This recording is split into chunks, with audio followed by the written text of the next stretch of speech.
Listen, guys, as always, you know how it is. We're gonna pivot a little bit. Motiff. Well, they're calling you already. So thank you. Thank you for being with us. Listen, known artistically as Motiff, the Venezuelan-born producer from Colombian Dominican parents, DJ, songwriter, artist. This guy does it all. His breakthrough came in 2012 with Gloria Estefan's Hotel Nacional, followed by chart-topping productions for artists such as Pitbull, Gente de Zona, Natalia Jimenez, Víctor Manuel. He has collaborated with Mark Anthony, Jennifer Lopez, J Balvin, Weezy. Listen, the list goes on and on and on and on and on and on. Yeah, we are on. What's up, guys? How we feeling? How we feeling? But I have to be here for you guys tonight. Para mi familia de Dimelo305, thank you so much for the invite. But yeah, we have a session right now with Mark and BL, and so I wanted to come here and talk to you guys a little bit and listen to you guys. So you guys will think that this is inspiring for you guys, for us to be here, but it's inspiring for us. So just know that me myself, just to be here is very inspiring. So. When you guys listen to Mark Anthony, you say his first and last name, right? Mark Anthony. He just says Mark. So tell me a little bit about the beginning. From those initial moments, you look forward right now. J Balvin and Gilberto Santa Rosa just released a beautiful record, which you were a great part of. Misterio. ¿Ya la escucharon? No, Misterio. Gilberto Santa Rosa, J Balvin. Check it out. Did you ever see your career going that way? 10-year-old that walked into this, whirlwind of emotions and ideas, 30 years ago when I came from Venezuela. I'm from Venezuela, my mom's Colombian, my dad's Dominican. And I moved here 1996. And obviously, not this, but you kind of dream, and kind of like set goals.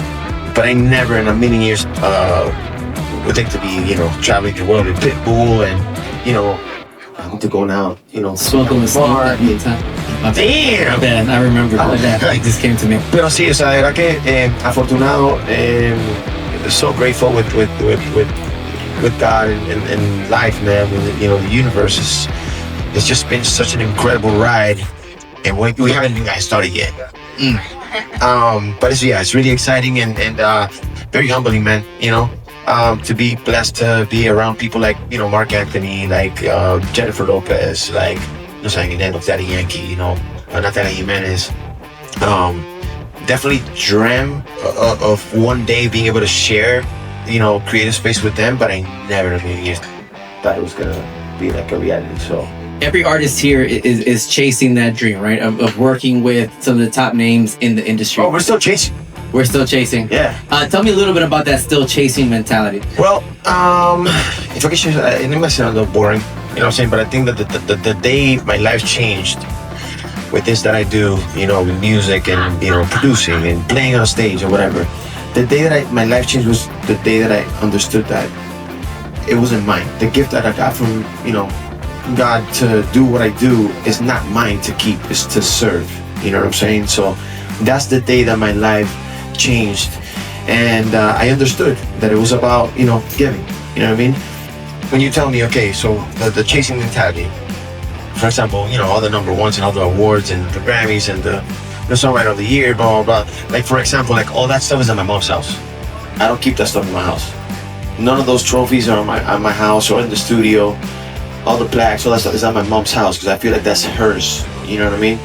And it kind of keeps me on to the next thing and not too caught up on, okay, we did this record and no, that was done, on to the next. So that's kind of like how I keep that mentality, you know what I'm saying? Never get too caught up in one event or one award or one song, or you know what I mean? We did it, we back, boom, boom, now it's the world's and we're on to the next thing. Tell me a little bit about staying humble. Last week, Ariel and I, we were in Medellin having a good time. We were working. And I'm at the club accidentally drinking.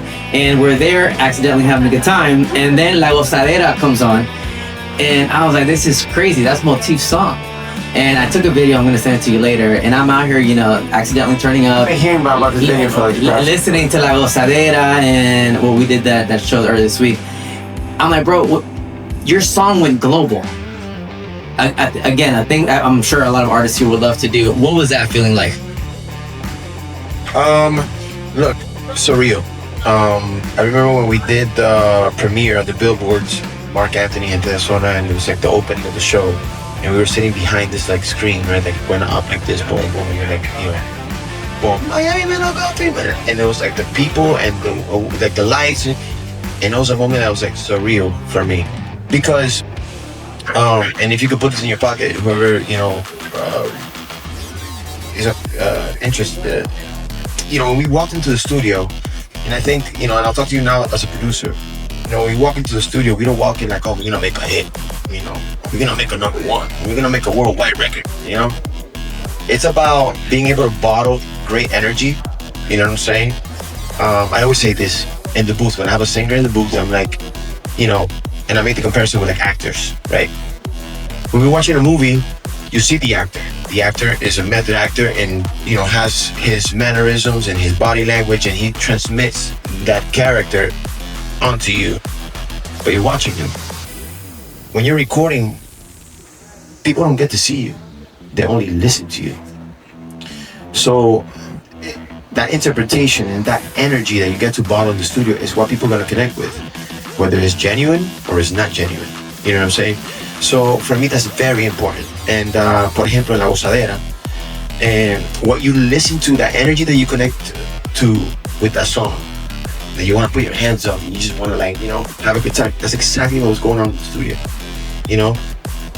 So that's very, very important for me. You know what I mean? Or something that I've learned that is you know, is very important. Never in a million years did we think that it was going to be a worldwide record. We didn't think that Mark Anthony was going to be on the record. O sea, originalmente el tema era de Gente de Zona, estaba el video filmado, teníamos fecha de lanzamiento y todo. And a couple of weeks later, Mark heard the record and he's like, yo, stop everything. I'm going to get on the record. And then we, you know, they had to reshoot his parts on the song, on the video. We recorded his vocals, and then it became what it became. But I think that if si la intención hubiese sido entrar al estudio, no, we're gonna make it good, and we're gonna, you know, pitch it to Mark, it would have never happened. You know what I mean? So for me, it's, you know, the most important thing is the energy that you're able to capture in the studio on when you're writing a song. If you're writing a song about heartbreak, you know, yes, there's songwriter songs, but that energy that you put into that song is what people are gonna connect with. You know, whether it's a party song, it's a EDM record, boom, boom. Like, you know, that's where you have to be. You know, you can be like in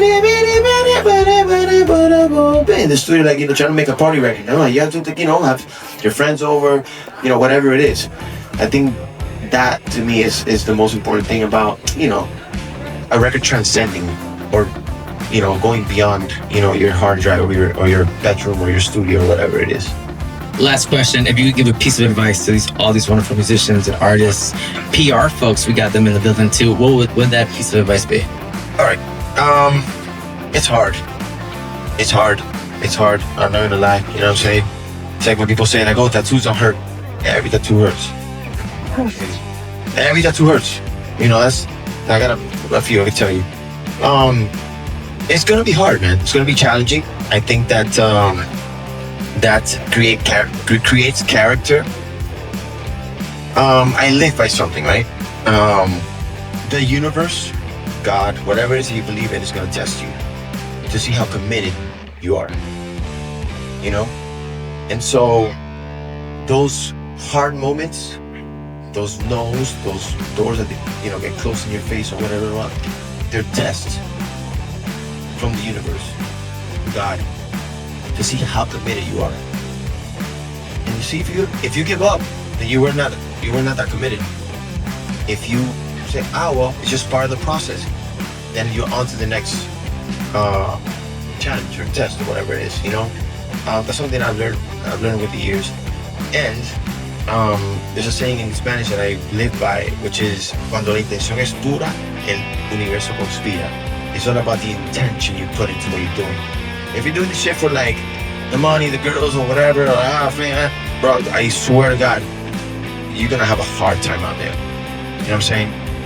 When the intention is pure, the universe inspires. Yeah, man, you know, We made it. But yeah, man. Yeah, that's that. Last question. Is there any way you can FaceTime Mark Anthony right now? Clap it up. Come on. Do we want to FaceTime? I'm going to be in trouble. Hold on. Okay, we'll get in trouble. Who can you FaceTime for us? No, Salgado. DJ, turn me up. Clap it up for Motiff. Love you guys.